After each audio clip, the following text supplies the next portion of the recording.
ሰላም ልጆች ዛሬም እንደተለመደው በአዲስ የመጽሐፍ ቅዱስ ታሪክ ተረክም ተመልሰናል። እስከ ፕሮግራማችን ፍጻሜ አብራችሁን ቆዩ። የኢዮብ ታሪክ በመከራ የተፈተነ ሰው።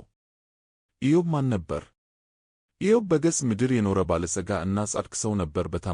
በታማኝነት እና እግዚአብሔርን በጥልቅ በመፍራት ይታወቅ ነበር። ትልቅ ቤተሰብ ማለትም 7 ወንዶችና 3 ሴቶች ልጆች ነበሩት እና ብዙ ንብረት፣ በሺዎች የሚቆጠሩ የቤት እንስሳትን እና ብዙ አገልጋዮችን ጨምሮ እንደውም ከምስራቅ ሰዎች ሁሉ ታላቅ ሰው ተብሎ ተገልጿል። ኢዮብ በልባቸው ውስጥ ኃጢአት ቢሰሩ ኖሮ ከክፉ ነገር ለመራቅ ይጠነቀቃል። አልፎ ተርፎም ልጆቹን መሥዋዕት አድርጎ አቅርቦ ነበር። የሰማይ ውይይት ፈተና ተጀመረ። እግዚአብሔር ከመላእክቱ ጋር ሲናገር በሰማይ አንድ ትዕይንት ስናሳየን ታሪኩ አስደናቂ ለውጥ ያመጣል። ከእነዚህም መካከል ሰይጣን ማለት ከሳሽ ማለት ነው። እሱም የኢዮብን ጽድቅ የሚገዳደር ነው። ሰይጣን ኢዮብ ታማኝ የሆነው እግዚአብሔር ስለጠበቀው እና ስለባረከው ብቻ እንደሆነ ተናግሯል። ኢዮብ ሁሉን ነገር ቢያጣ አምላክን እንደሚረግም ተከራከረ። እግዚአብሔርም መልሶ እንግዲህ ያለው ሁሉ በአንተ እጅ ነው፣ ነገር ግን በሰውየው ላይ ጣት አትጫን።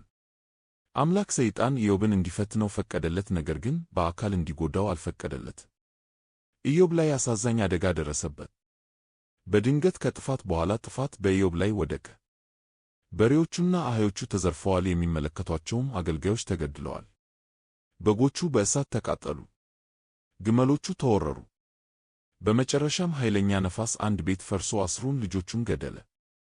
ይህ ሁሉ ሲሆን ኢዮብ በምድር ላይ ወድቆ አምልኮ እንዲህ አለ: ጌታ ሰጠ፣ ጌታም ወሰደ፣ የጌታ ስም የተባረከ ይሁን። ሰይጣን እንደገና ይመታል። ሥጋዊ መከራ። አሁንም ስላልረካ ሰይጣን ተመልሶ ኢዮብ ጤንነቱ ቢጎዳ አምላክን እንደሚረግም ተናግሯል። አምላክ ፈተናውን በድጋሚ ፈቀደ። በዚህ ጊዜ ሰይጣን ኢዮብን ከራስ እስከ ጣቱ ድረስ በሚያሰቃዩ ቁስሎች መታው። የኢዮብ ሚስት እንኳ አምላክን እንዲረግም እና እንዲሞት ትገፋፋው ነበር። ኢዮብ ግን እንዲህ ሲል መለስ: ችግርን ሳይሆን መልካምን ከእግዚአብሔር እንቀበል። በዚህ ሁሉ ኢዮብ እግዚአብሔርን በመስደብ አልበደለም። የኢዮብ ጓደኞች ጉብኝት ከመጽናናት ይልቅስ ኤልፋዝ፣ በልዳድ እና ሶፋር የተባሉ 3 ጓደኞች ኢዮብን ሊጠይቁ መጡ። በመጀመሪያ ከእርሱ ጋር ለ7 ቀናት በጸጥታ ተቀምጠው ከእርሱ ጋር አዘኑ። በኋላ ግን መናገር ጀመሩ።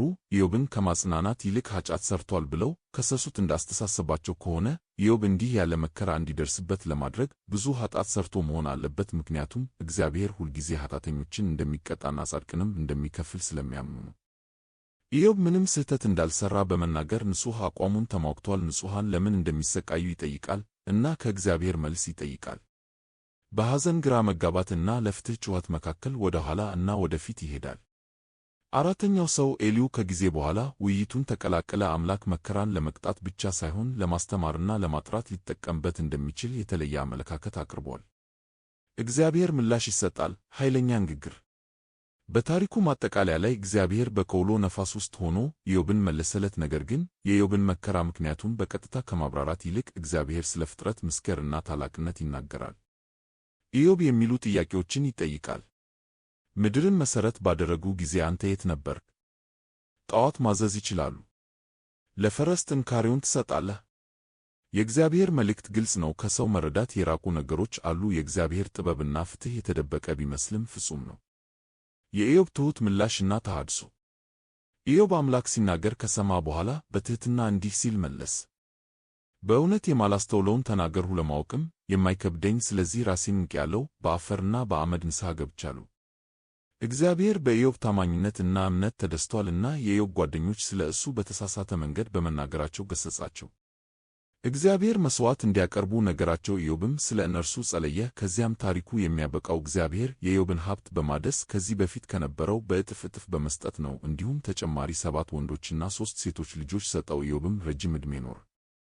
ልጆች ለዛሬ የያዝነው የመጽሐፍ ቅዱስ ታሪክ ትረካ ይህን ይመስላል። በቀጣይ በሌላ የመጽሐፍ ቅዱስ ታሪክ ትረካ እስክንገናኝ ሰላም ቆዩን።